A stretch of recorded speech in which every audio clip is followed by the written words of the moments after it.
she was impressive with herself because guys would stick dollar bills on her while she took off her clothes for them.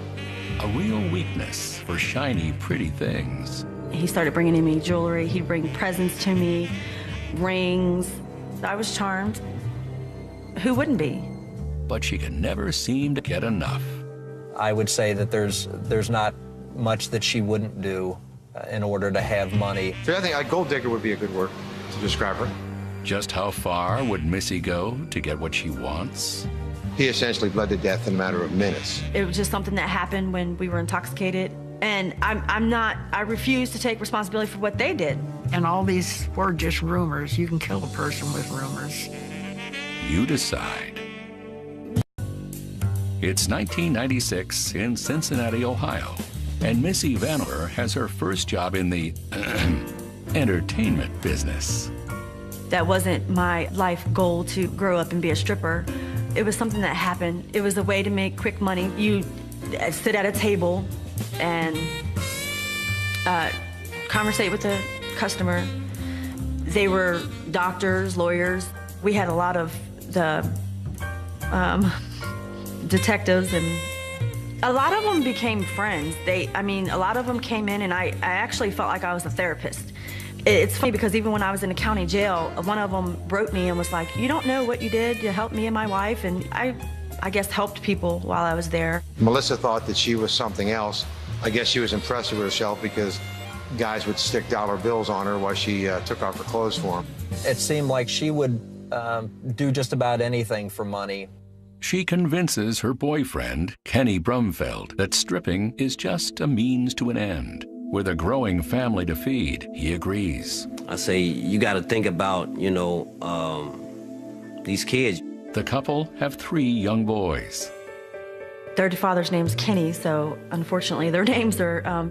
This is Kenyale, Kincaid, and Kendall. Not by my choice, of course. It was really good money, and it became addictive. The money became addictive. Being there, making the money, it's like you just wanted to go in an extra day just to make more money. The money was good. It was real good. Melissa was making good money. And I think that's why she really got involved. Another reason Missy's purse is never empty? Regular customer and jewelry salesman Mike Neiman. He was very charming. He definitely wasn't my type. He was very country western. I thought he was funny. My first impression of Michael was a little bit, I don't know, not scary, but questionable. He was not like the young men that I'd been around. He dressed differently.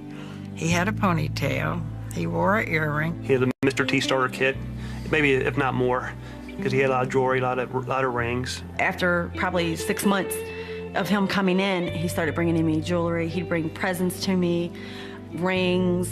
I was charmed. Who wouldn't be?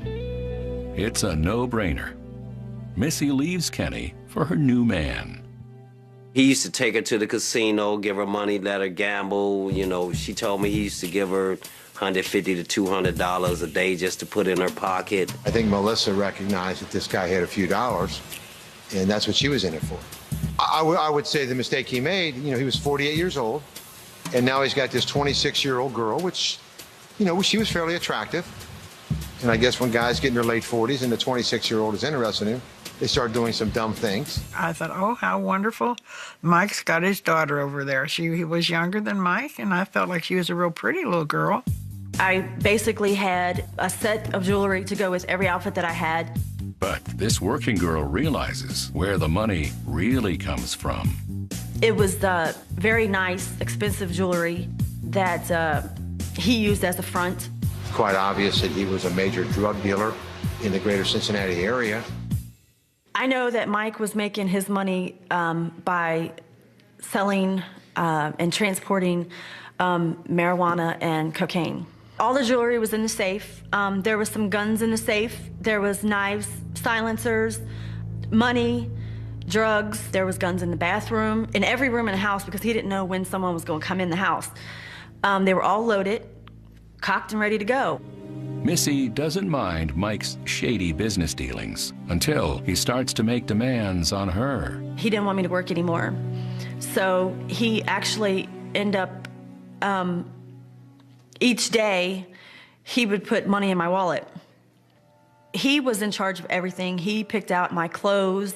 He pretty much wanted me all to himself. He didn't want me to be around my kids.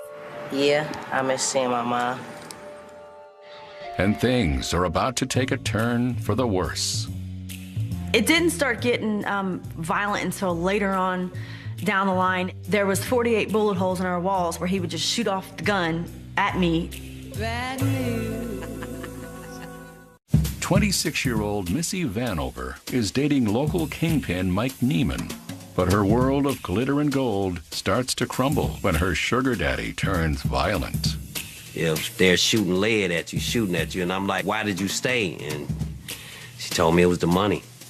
Missy's relationship with Mike is quickly losing its charm, so she takes up a new part-time hobby, and his name is Kevin Green. I don't know how she ended up hooking up with Kevin, because he was younger than she was, you know. I don't see what, he didn't have anything to offer her. Kevin was actually Melissa's boyfriend. Michael Neiman was just for opportunity. The Greens were just petty criminals. There wasn't a lot of education there. They were from a lower income part of the city, and I think they would do whatever they needed to do or could do to obtain income. Even if that means riding Missy's G-string all the way to the bank. On June 14th, 1998, Missy is at home with Mike when the two have a disagreement. Missy begins to panic as she realizes he's about to explode. He was going to kill me. When he reached around to grab the gun that was in the headboard, I reached under the bed and got the other gun. And when he came around with his gun, one shot did go into behind the TV. And as he was coming around, I shot it and I got him in the arm. I got him in the shoulder. But she doesn't stop there. And then got him in the chest, and apparently that's the one that killed him because it hit him in the lung. So I ran out of the house. I ran and stood outside the house and called my friend and told her to come pick me up, that I had just shot Mike, that she needed to come get me before he killed me. I actually thought that that he wasn't dead, that he was gonna come get me still. Missy makes another call as she waits outside, this time to the Greens, who don't waste any time coming over. The three guys, John Sr., Jr., and Kevin, was standing over Mike, and John was like, yep, he's gone. John Sr. was the one that initiated everything, and the sons basically followed suit. He was saying things like, well, he's not going to need this anymore. Then he was going around the house and was picking up the guns and was taking the gun, putting the guns in a pile. John Jr. at this point was going around the house as well, looking for drugs.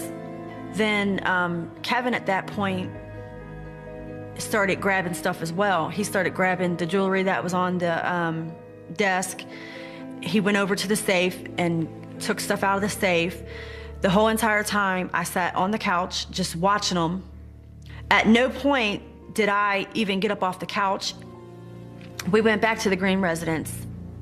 John Jr. then started with the dad, got into the bag and was setting the money out and was counting it, and everybody was taking it, and they left the bag with some of the money sitting in front of me on the floor. At no time did I ever touch that bag, but yet I was the mastermind, and I'm telling them to do that and do this.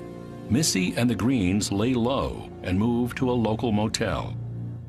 We stayed there until about midnight, I think. I end up passing out. But by the next night, the group is ready for action. They decided they were going to go to a nightclub over in Kentucky.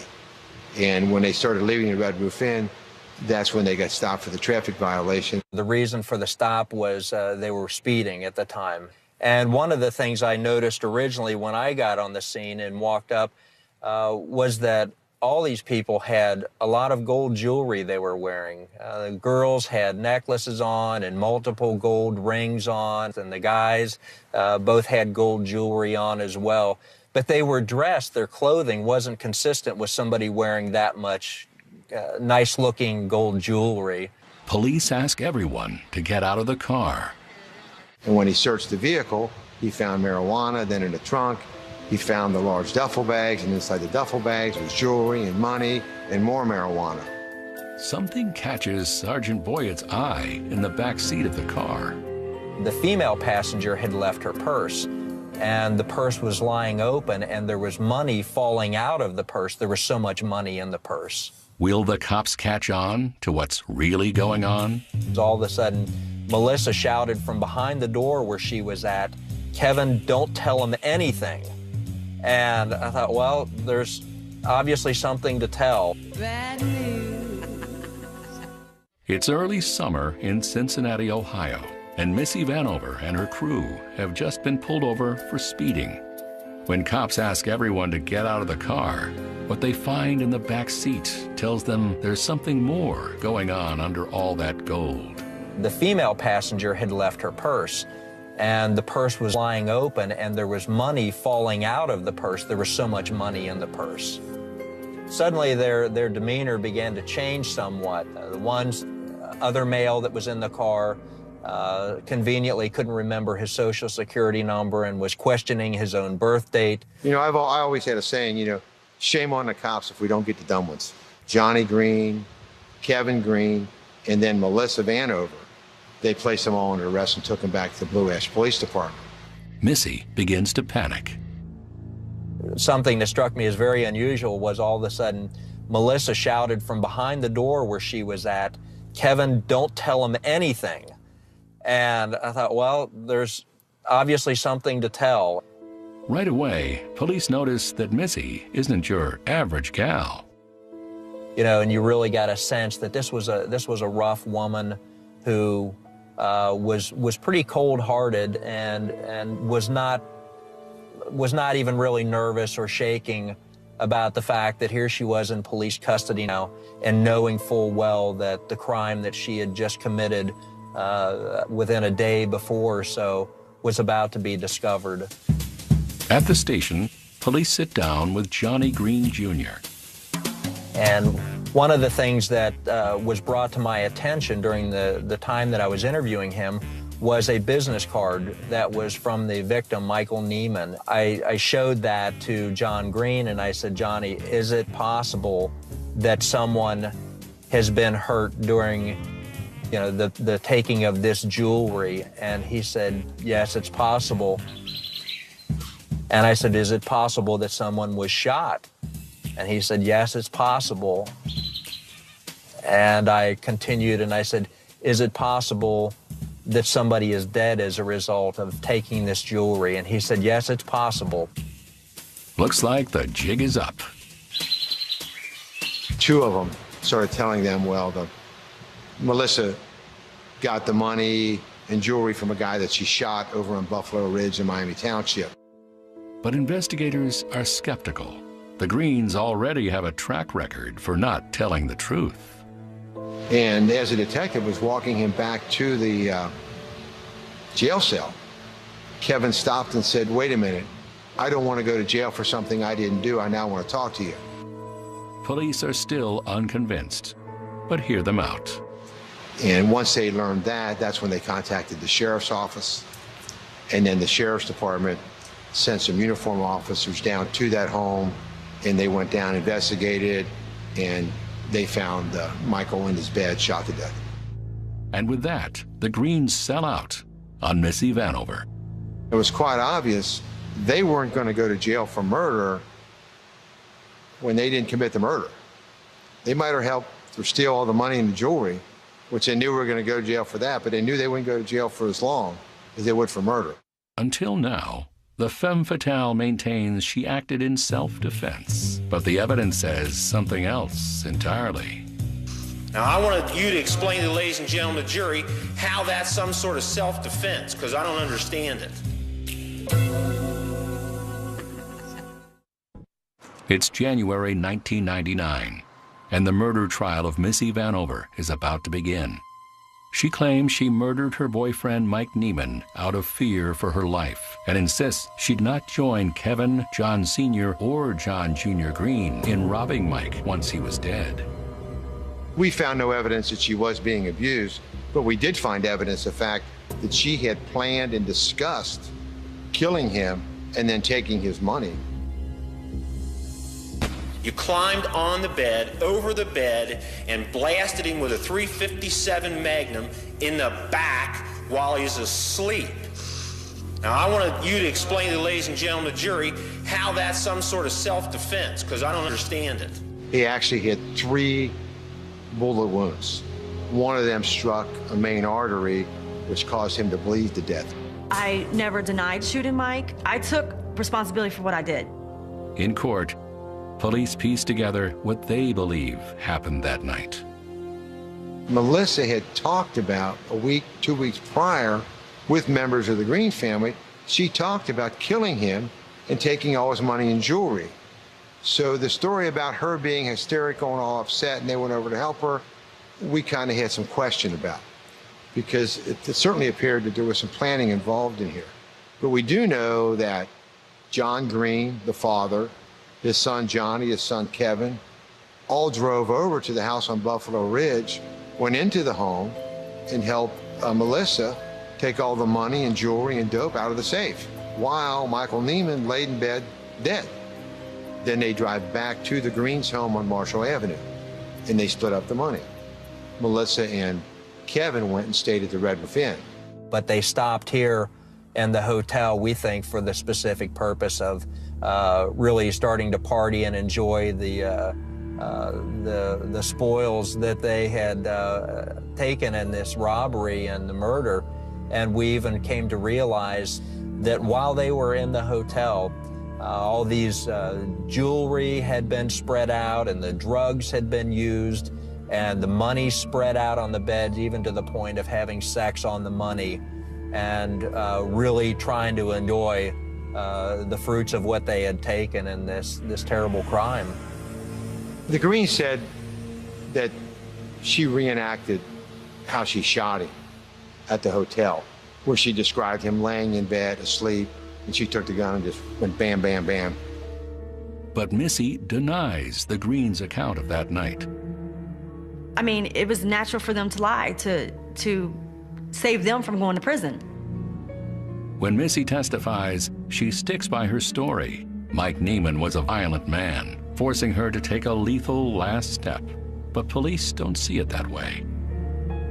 That, to me, didn't strike me as an individual who had maybe a fear of the fact that she had been an abused woman and had just somehow managed to escape with her life from an abusive relationship. It didn't seem to be very consistent with that. In fact, police believe the opposite. Missy Vanover is the mastermind behind her boyfriend's demise. Melissa was indeed the one who was behind and backing and supporting and acting as a leader, if you will, with all these individuals. And I think they were very easily summoned into helping Melissa carry out her crime. The police believe this, and so does the jury. We, the jury, and the issues joined, find the defendant, Melissa Vanover, guilty of aggravated murder in count 1. Missy Vanover is sentenced to 25 years at the Ohio Reformatory Prison for Women, where she'll have to trade in her G-string and jewelry for a jumpsuit. Now that she's got plenty of time on her hands, perhaps she'll mend her ways.